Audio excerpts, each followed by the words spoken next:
Hi everyone, welcome to Active Self-Protection Extra, John's Briefs with Tim Forshee again, criminal defense attorney extraordinaire. Today we're having a discussion about a home invasion that happened in Phoenix, Arizona that we covered on the big channel. Had somebody ask in the comments about, well, wait a minute, John, isn't this simply using deadly force to protect property because they're unarmed, and so I can presume that they don't mean deadly harm here? Au contraire. Oh, you sweet country mouse. Let's talk about it. To win the fight after the fight, you need help. After a use of force, I trust Firearms Legal Protection to help me win the fight for the rest of my life. From their 24/7 attorney-answered hotline to coverage for the use of all legal tools, Firearms Legal Protection has you covered. Get a discount by signing up at the link below. I mean, so when you look at it, here's the funny part of that video. And I said this as I was like, okay, there's a whole bunch of dudes breaking into another dude's house, like at the front door. Who's pretending to be another dude. At 3 o'clock in the morning. I wonder what's going on here. What's going on inside that house, right?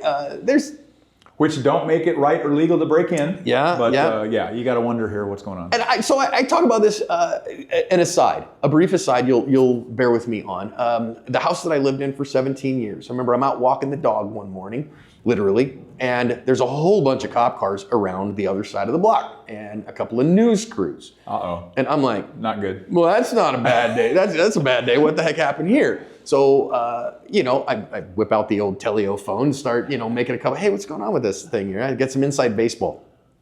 And I hear, oh, home invasion last night.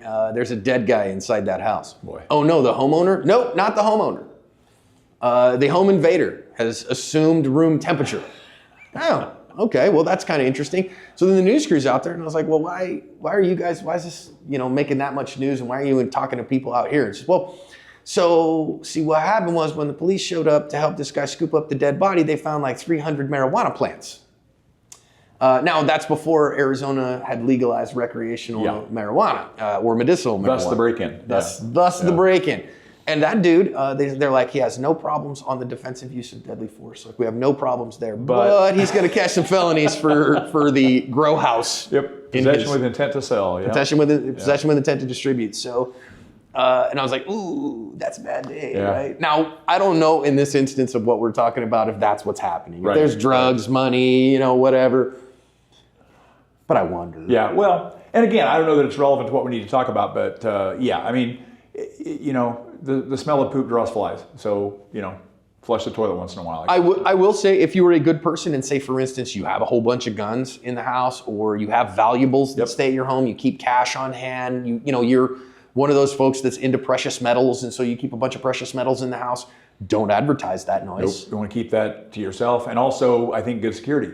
Secure that home. Yeah, secure the home really well. And this guy, in this particular case, at least he had a surveillance camera on the front door, so that, hey, wait a minute, somebody's milling about, I don't have to open the door to see what's going on. And that might have been the difference between firing shots 1 second after that door broke in and not being able to fire shots for 40 seconds after that door broke in and dying. So, So having that, really good. But let's talk about the presenting question. And listen, I hope you guys understand, it's hard for me to read all the comments on the big channel. There's just too many, right? Here on Active Self-Protection Extra, I try to read most of them. In the ASP Unlimited app, I read them all. And I interact with a whole bunch in the app. Somebody asked, well, wait a minute though, John, this is a property crime. These guys aren't armed. And so we're just using deadly force to protect our property because they're breaking in to steal, right? I don't think so. Well, and again, I apologize. My goal isn't to offend anyone, but whoever said that is the height of naivete. That is an insane thing to even ask. First of all, how do you know they're unarmed? You somehow know that? I mean, because if so, please tell me what the Powerball numbers are for next Wednesday, because I'm tired of practicing law and I'd like to retire. So if you're prescient, I'd like to hear about that in advance, please. You have no idea whether they are or aren't armed. You may say, well, I didn't see a weapon in the camera in the field of view. Well, there's probably a lot of things we didn't see in that field of view. I'll tell you one thing I did see was a guy reaching into his pocket and drawing out some sort of an instrument, whether that was a weapon or a crowbar, aka a weapon, or a screwdriver, aka a weapon. He had something in his hand as he was going through the door. And also, I believe it was at least 4 people, all looked to be able-bodied males wearing masks. They're probably not that interested in preserving human life. They're probably interested in getting whatever's in that house that they want and leaving no witnesses behind, thus the masks. thus the 4 o'clock entry time, et cetera, et cetera. So, I mean, please, if you're into self-defense enough to watch this channel and try to learn from it, then don't be so naive to think that people walk through a magnetometer before they enter your home. I mean, that's just absolutely insane. And they don't need to be armed. 4 guys can bash your skull out on the floor of your dining room quite easily. Yeah. So, I mean, naive question. And I think the statute in Arizona is, so it's Arizona Revised Statutes 13-411, and this was in Phoenix. Amongst others, so, amongst others. Yeah. But here, 411, it's a prevention of crime and use of deadly force statute lists several crimes in particular that are all crimes against people, that are all crimes that are a high risk of death or great bodily harm. Murder, armed robbery, rape, kidnapping, manslaughter, those kinds of things. And in there are burglary in the first degree and burglary in the second degree. Correct. Burglary in the first degree is where somebody enters your home while armed, and burglary in the second degree is when they enter your home without being armed. Without being armed. So under Arizona law, that means that you're authorized to use lethal force to stop that burglary in the second degree offense. So even if they're not armed, it's legal to do it. Now, we've talked before about can versus must. So that doesn't mean you got a green light, go do what you open up with the M240B as we talked about. But the issue there is that the law recognizes that to be a perilous risk to human life. Right. So that's it. When somebody enters with force, right? So it's burglary it's trespassing if you've just stood on the property, right? So that's a different thing. Burglary, entering the occupied structure by force. And now that force could be as little as turning a doorknob, okay? But again, I'm uninvited. I've entered with force for nefarious purposes, right? Without permission. And here, obviously, kicking the door in, plenty of force. Now I don't have to ask, are they armed or unarmed? I can say, wait a minute, I presumed that kicking my door in said they meant me harm. Correct. And I have nowhere to go. And therefore, I felt like if I didn't use deadly force, whatever's coming in that door at me is a threat to my life. Right.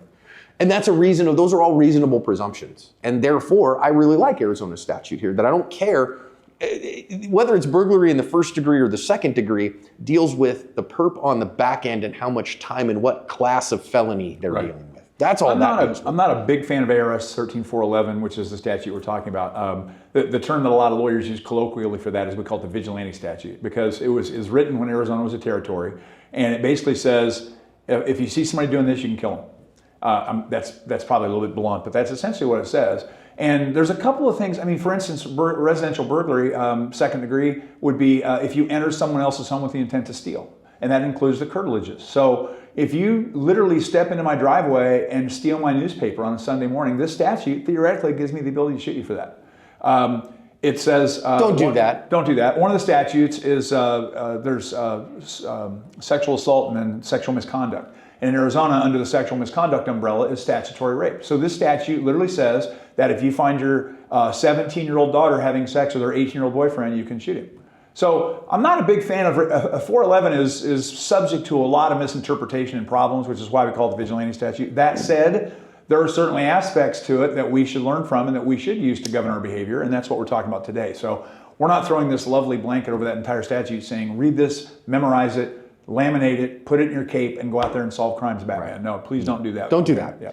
But what my point is here is that when somebody breaks into your home, this is an occupied structure. Yep. So in Arizona, burglary, first and second degree, refer to an occupied structure.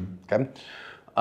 So we're not even talking about an abandoned, or a closed business with nobody in it. Right. We're talking about an occupied structure. When somebody with force enters an occupied structure, uninvited, then we say, no, a reasonable person would believe that their life is at risk. That's a reasonable presumption, is the term we use, And so that we think it's so reasonable that we put it in the statute and said, no, reasonably, that's the guidelines we want a jury to decide by. Okay, so is this a property crime? I think somebody taking your newspaper on your driveway is a pure property crime. I agree. And what if the person who breaks into your house has a specially made custom t-shirt that says, I intend to harm no one, I'm only here for your stuff? Well, I guess you have to trust them. I mean, clearly they're a trustworthy person. Trustworthy soul, right? So, or I could trust their actions of breaking and entering. Yeah, silly example, but the point is that you have absolutely no knowledge of what they intend to do or what they intend to do it with. So don't be naive and think that just because I didn't see a weapon that there's no risk here. That's silly. Yes. Now, I also argue that in that case in Phoenix, you got 4 guys breaking into your house. Yeah. If I don't use deadly force right now, there's a strong possibility I'm going to the hospital or to the morgue. Yep. And I'm sure I'm not making it out of there without one of those two happening. Mm-hmm. And I'm not going to spend a lot of time figuring out which one it is. And so is this a pure property crime? No, not even remotely close. Right. And of course, I can't assume if that guy was living by himself. In my world, I have vulnerable other people that live in my home. My wife lives in that home with me. We have at least one of our children that live with us still, even though they're an adult. Sometimes one of my other kids comes and stays for extended times. And so, my kids are older, but you get the point. And so those folks are under my responsibility to protect too. And so, you might say, well, I've got kung fu skills, right? And I got mad kung fu skills, right? Not kung fu, it's kempo or a derivative of that, but you get my point. But they don't, and I got to protect them too. Yep. And so I think the funny part is that one to me was like, sure, yeah, totally justified use of deadly force. I mean, I'm just mad it didn't look like he got one of them. Yeah, exactly. You don't stop them, and they get in the house, and your wife's tied up with a gun to her head unless you tell them the combination of the safe. I mean, gosh, I wish I'd stopped them before they got in the house. I wish I'd stopped them before they got in the house. So be smart. Only use deadly force when there's a high risk that you or somebody that you kiss goodnight is going to go to the hospital or the morgue. That was the case in this particular one. I was awful glad he was armed. It served as a heck of a burglary deterrent. And one last thing I wanted to point out, Johnny, is that we've had other videos where people fire through the door.